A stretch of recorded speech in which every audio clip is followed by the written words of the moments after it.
A love that never ceased before the sun rose over Israel. Before the birds began to sing, God whispered a command that cracked open the quiet. Hosea, marry a woman. It made no sense. Hosea was a prophet, the kind of man whose soul was steady as stone. But he obeyed. Enter Gomer.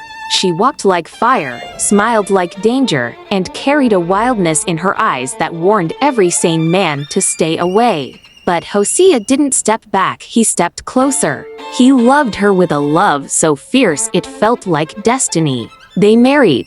They had children. For a moment, it looked like peace. But Gomer's heart was a restless river, always searching for another shore. Nights grew long. Rumors grew thick.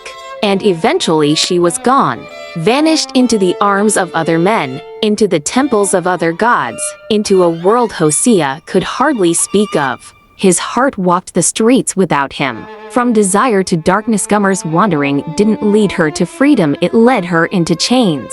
Lovers who promised luxury left her with nothing. She fell so far that one day, she stood on an auction block, sold like a forgotten thing. Hosea should have let the story end there. But heaven wasn't done. Go again. 2 words. A thunderclap. God commanded Hosea to do the unthinkable. Go find the woman who betrayed you. Go love her again. So Hosea went.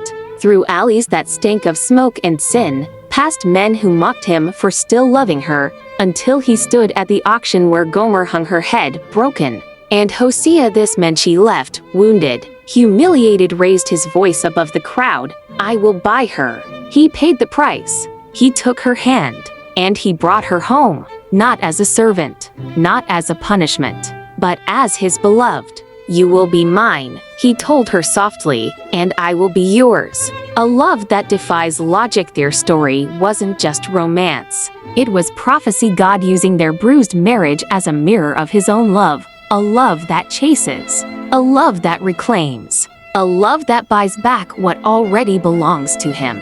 A love that refuses to die, even when the world says it should.